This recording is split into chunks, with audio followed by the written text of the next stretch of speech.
قال ربی جلی آیا، اب ظاہر ہے کہ ان کی آواز آ رہی ہے نا ایک، اور حیرت ہو رہی ہے، تعجب ہو رہا ہے۔ یہ اگر آپ عربی زبان کے اسالیب سے واقف تو یہاں بہت خوبصورت مکالمہ ہے، یعنی جس میں ان کا تعجب، ان کا استجاب، ان کی ہچکچاہٹ، جو ایک خاص صورتحال ہے وہ الفاظ سے نمایاں ہو رہی ہے۔ تو جیسے ہی اوپر سے یہ آواز آئی تو ان کو چونکہ بڑا احساس ہے کہ یہ کیا ہے، کہ ایسا تو نہیں کہ میری بچے کی خواہش تھی اور میرے اندر پیدا ہوئی اور میں دعا کرتا رہا ہوں تو اپنے ہی نفس کی کوئی آواز سن رہا ہوں، یعنی کیا ایسا تو نہیں ہے۔ یہ بڑی انسانی فطرت کی چیز ہے، کیونکہ سامنے کوئی نہیں ہے تو یہ آواز ان کو آئی، تو انہوں نے کہا قال ربی جلی آیا، پروردگار پھر اس کے لیے کوئی نشانی ٹھہرا دے، یعنی اطمینان ہو جائے۔ تو یہ انہوں نے جواب دیکھیے کیا ہے، قال آیاتک اللہ تکلم الناس ثلاثۃ ایام الا رمزا، فرمایا ٹھیک ہے، اگر نشانی سے اطمینان ہوتا ہے تو اب 3 دن تک اشارے کے سوا کوئی بات تم نہیں کر سکو گے۔ یعنی اب یہ دیکھیے کہ نشانی کیا ہے، نشانی یہ ہے کہ کوئی بات تم نہیں کر سکو گے۔ اگلا جملہ یہ بتا رہا ہے لیکن میرا نام لوگے تو زبان کھل جائے گی، تسبیح کرو گے تو زبان کھل جائے گی، حمد کرو گے تو زبان کھل جائے گی، اس سے ہٹ کر کوئی بات نہیں کر سکو گے، یہ تمہاری نشانی ہے۔ تو اس سے گویا یہ بات بالکل واضح ہو جائے گی۔ حضرت مسیح نے کہا ہے نا، وہ بائبل میں ہم دیکھا ہوگا کہ جب وہ آخری ملاقات کے لیے آئے تو انہوں نے کہا کہ تم کوئی روح ہو، اور وہ ڈر گئے ان کے شاگرد، تو انہوں نے کہا کہ یہ دیکھو میں مچھلی کھا کر تمہیں دکھا رہا ہوں،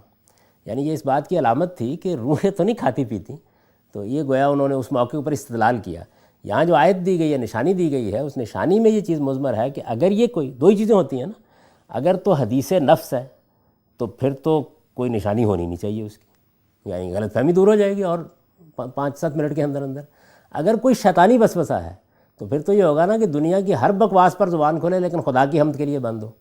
تو اگر یہ کوئی خدائی چیز ہے تو پھر یہی ہونا چاہیے۔ تو نشانی یہ بتائی کہ آیاتک اللہ تکلم الناس ثلاثۃ ایام الا رمزا،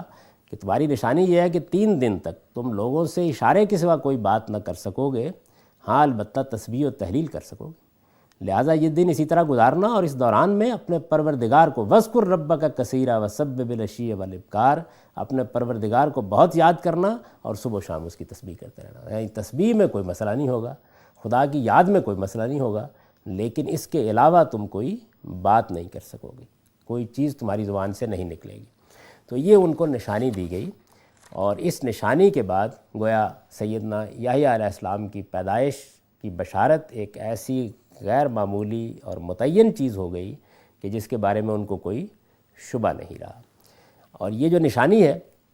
اس نشانی نے ان کو یہ بھی بتا دیا کہ آرزوؤں کے ہجوم میں یہ شیطان کا کوئی القاء نہیں ہے جس کو وہ فرشتوں کا الہام سمجھے بیٹھے ہیں، بلکہ خدا کی طرف سے یہ بشارت ہے۔ اس کے بعد فرمایا کہ یہ واقعہ سامنے رکھو، یعنی اتنا حصہ سنا دیا، اتنی بات سنا دی۔ اب دیکھیے کہ آگے کے واقعات بیان کرنا، یہ قرآن کوئی تاریخ نہیں بیان کر رہا، اسے اپنے استدلال کی طرف جانا ہے۔ تو اس نے سیدنا یحییٰ کا تعارف کرایا اور خاص اس پہلو کو نمایاں کیا کہ اللہ جب اسباب کے قانون کو توڑ کر معاملات کرتا ہے تو ایسے کیا کرتا ہے، اس کی نشانیاں بھی اس طرح دیا کرتا ہے، اس لیے ان کی بنیاد پر کسی کو معبود نہیں بنا لیا کرتا۔ تو یہ بیان